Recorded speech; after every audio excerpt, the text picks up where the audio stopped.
I am just thrilled this morning to have Daphne Ferraro as our guest. Daphne and I are going to have a conversation. You can come on up, Daphne, if you'd like. And I expect this conversation is going to be both enlightening and probably a lot of fun, too. So let me give you a little background on exactly why we invited Daphne and a little bit about her. Did you know that Unitarian Universalists of Clearwater was one of the first Unitarian Universalist congregations ever to go through the Welcoming Congregation program? That was back in 1991.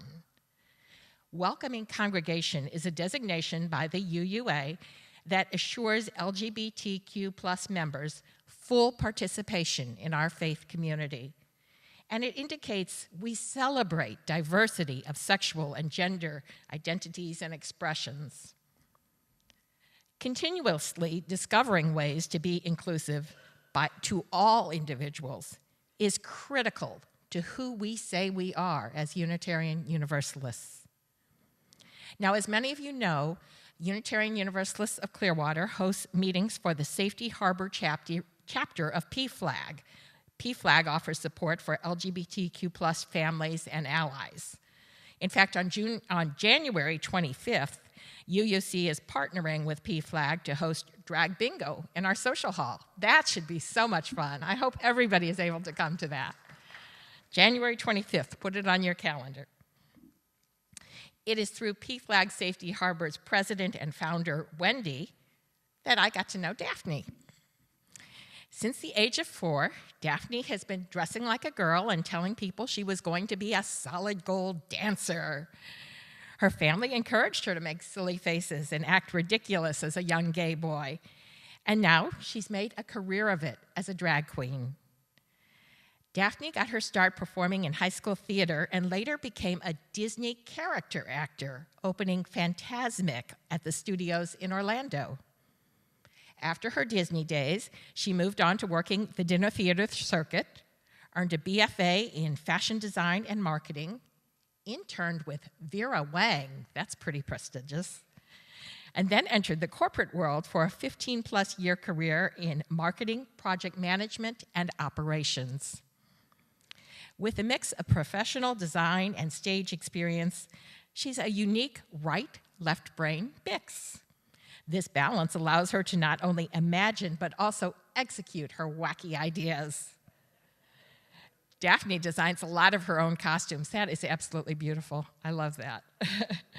Mixes her own audio and even edits a little video on the side. Daphne has always been considered a character actor, and comedy is a common theme in her performances. She likes to keep things light, fun, and fantastical, and doesn't mind poking fun at herself and others for entertainment.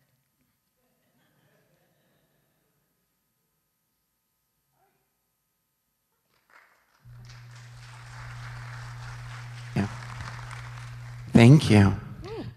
You are welcome. Thank you for being here. Thank you. I sound just like a woman this early. This is great. Thanks for having me, Margie. We're so thrilled you're here, Daphne. Thank you. So we heard that you've had a long career as a performer, but when did you start performing in drag? And how often do you perform? When? Where? Tell us about that. It's very complicated. So as I mentioned in the introduction on my website, I probably started dressing in drag at like 4 or 5. I would steal my sister's leotard from her dance recitals, and I'd put that on and I'd dance around the house. I think later, Daphne kind of reemerged in high school. I was about 16, and I was asked to play a female role in a play for a theater competition. And the judges said I would have won the Best of the Best award if they didn't think I was just a homely, awkward girl. So that was at 16, and then my senior year, I did a play. I didn't start doing drag until after Disney. I was a Disney character. I was goofy for a little while. And then I moved back and I started working in the dinner theater, and Jimmy Ferraro, who was a Broadway actor, he played Tevye in Fiddler on the Roof. I started working up in Hudson, Florida. How many of you know Hudson, Florida? Yeah, at a dinner theater up there, and they said, you should do drag. So I physically started doing drag for pay at 20 years old, which was 25 years ago, up in Spring Hill, Florida, at a little beer and wine bar. So professionally 25 years, but probably about 40 since I was a little boy. And how often do you perform now, and where and when? That was the second part of the question. Thank you. I work at Enigma in St. Petersburg. I'm the show director there. So I'm there every Thursday night and Friday night. Thursday we have Rising Thursdays, which is an up-and-coming talent showcase where I get to feature rising talent, give them an opportunity to perform on the stage. And then Friday is my long-running show, every Friday at 10 and 11:30 at Enigma. I've been there for 9 years. And then outside of that, I kind of pop around. I work in Orlando a little bit with that one, doing comedy brunches over in Orlando. I also work over in Ybor every once in a while. I used to be the show director at Hamburger Mary's in Ybor City for about 5 years. You keep busy because you have a day job too, right? Yeah, and I try to have a personal life too. Well, you do keep busy. Yes, I do have a day job. So we heard your family was pretty accepting of this, but can you tell us a little bit about how your family and friends, kind of like with the auntie-uncle, how your family and friends have reacted to all this? Yeah, I needed a tissue during the book. I wasn't expecting that. No, it's good. No, we're good now. No, it's interesting because my family was always pretty supportive. I think when I came out, my mom's like, about time. I had already done drag in high school. I owned my own wigs. I was very effeminate. So I think they were kind of waiting.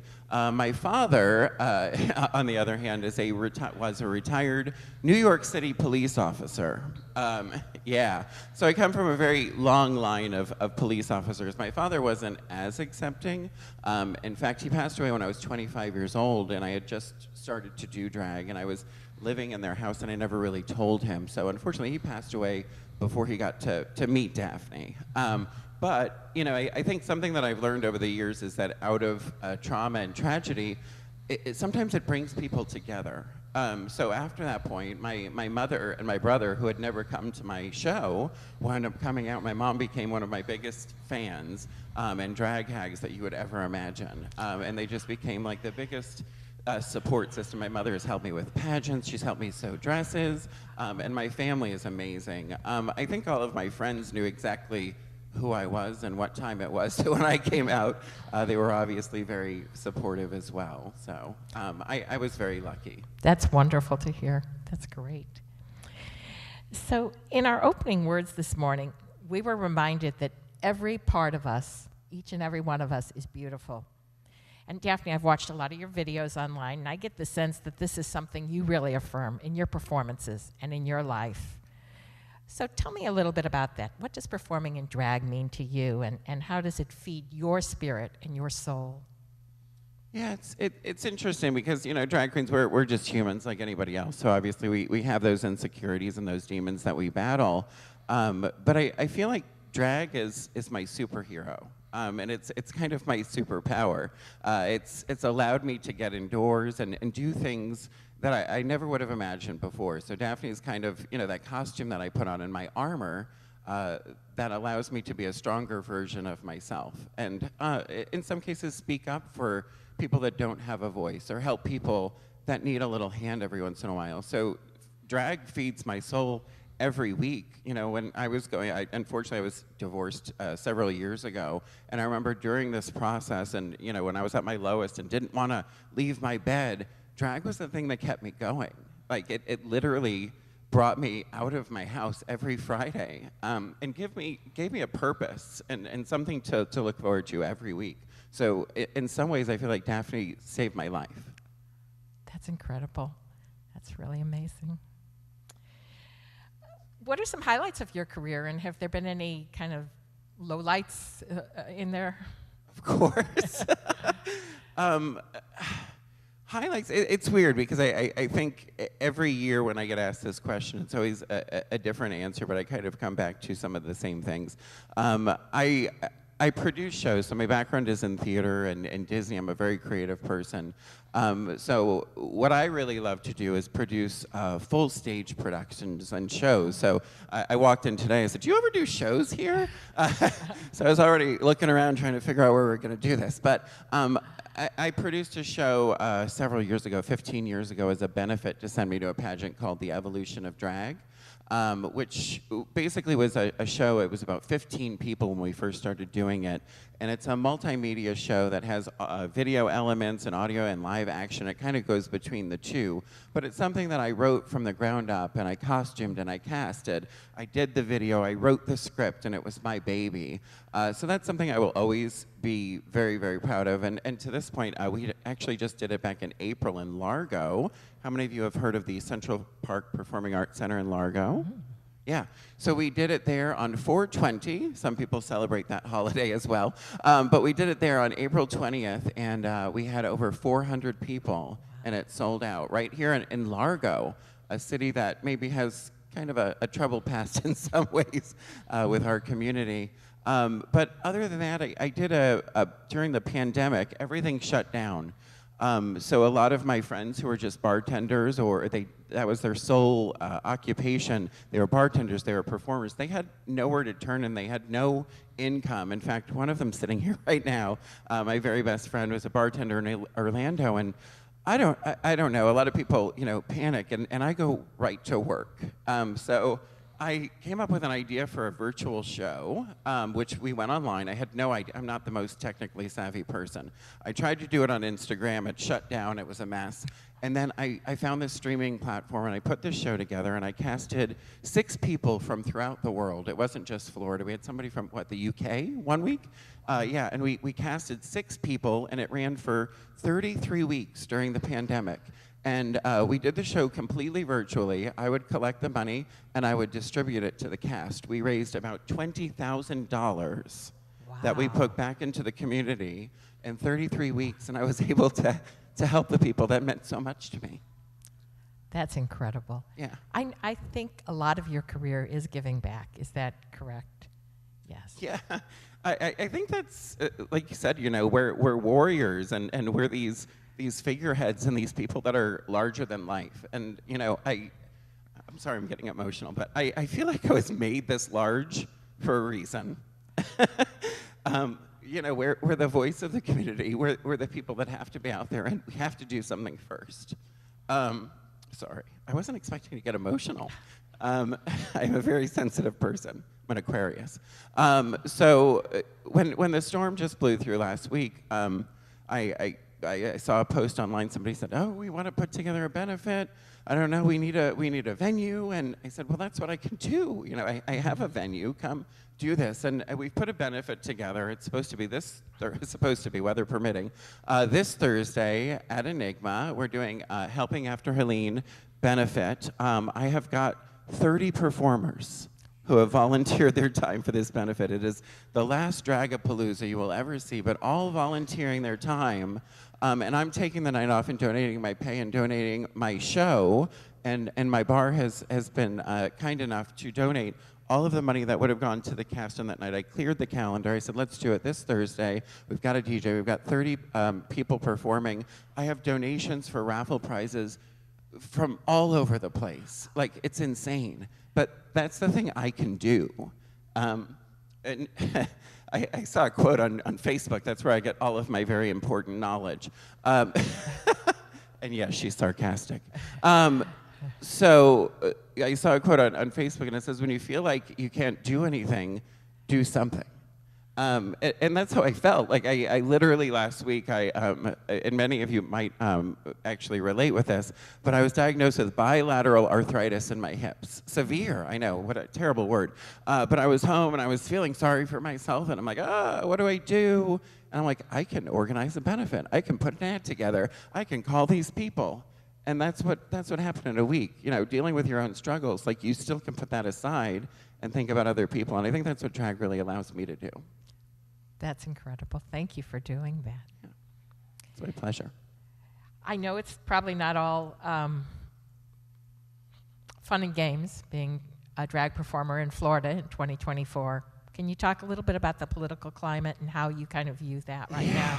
That was the second part of that last question, which actually dovetails very nicely into this one. So the negative side, I mean, you all live here in Florida. My best friend lives in Orlando. I'm sure you all heard of the Pulse shootings. So that was kind of a very negative thing, and it was something that hit very close to home.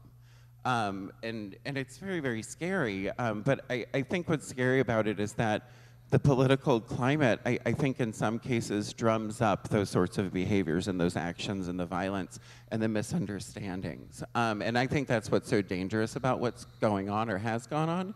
I think with some of the legislation, comparing drag queens to strippers. When have you ever seen a stripper wearing something like this? Like, that's not a stripper I'm going to tip personally.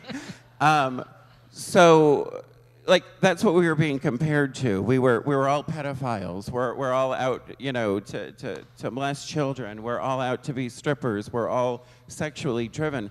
I am an ex-Disney character who was around your children for a lot longer than I was in drag. And you had no problem then, and I was wearing a costume. And that's what I'm doing now. And we're bringing joy to children. We're bringing joy to people of all ages. And I think that that's the problem, you know, with the legislation. It's so misguided. It's so uninformed. It's so ignorant. And it's driven in hatred. And I think that that's my concern is you know, that grows legs and people hear what they want to hear and they take action based on that. And for a little while with the legislation, we didn't even know if we could do drag. There were weeks when I was going to the bar and I'm like, okay, am I allowed to drive to the bar in drag or am I going to get arrested? When I'm at the bar, am I allowed to be out on the sidewalk in front of the bar because a child might see me? Like, we were walking, we didn't know what we were allowed to do. You know, and it just became very difficult to navigate and to do what we do and to do the good that we do. But I think the reassuring thing and the thing that I learned through that, again, is one thing I know about the gay community as a whole is that we are one of the most resilient communities you will ever see. From that, we put together a benefit. Hundreds of drag queens ascended on the Capitol. We did a drag to tally thing where buses from every major city in Florida loaded up drag queens and their supporters and marched on the Capitol and used our voices. And that's what we do, and that's what we can do. So, you know, again, I think from every tragedy and every difficult time, I think there is, if you look for it, there's a glimmer of hope, and there's a silver lining somewhere. You had mentioned you thought the legislation was driven by hatred, and often that the base of hatred is just fear. Knowledge helps overcome fear. So what do you want? What's the message you want people to know about drag? Yeah, I think I've stated it. I think understanding that drag queens, you know, at the end of the day, I am that auntie uncle. I have nieces and nephews, so I started crying. We're normal people. You know, we're at the end of the day, I have a 40-hour-a-week job. I feed my dog in the morning. I step in her dog pee. You know, I have the same problems that everybody else has. We're normal people just trying to be happy and live our lives. I think there's nothing to fear. We shouldn't be seen as these sexual deviants. At the base of it all, when I talk to my drag queen friends and the other performers, they started as Disney characters. They started as dancers. They started as actors in theater. We're all performers. This is another character. And this is how we want to present ourselves. And this is our superpower, and this is our armor, and this is what allows us to do great things. That's wonderful. So I hope you were able to do your benefit this Thursday. You want to tell people where Enigma is in case Sure. I bet people would like to go. Yeah, if you make it down, I'll give you all a shot. No. It's on Central Avenue in St. Petersburg. I don't know the exact number address, but it's by a little traffic circle. It's not far from the water. It's right there on Central Avenue in downtown, but if y'all look it up, it's Enigma on Central Avenue. And if you can't make it this Thursday, feel free to drop by if you're in the area. Like I said, I'm there on Thursday nights with the new girls. We have a great time. The shows are a little earlier on Thursday. Our first one's at 9 o'clock. So, and then on Friday, I'm there as well at 10 and 11:30. But yeah, our show's at 9 o'clock this Thursday, weather permitting. So yeah, check it out if you're in the area. Daphne, thank you so very much. This was such a fun conversation. Thank you.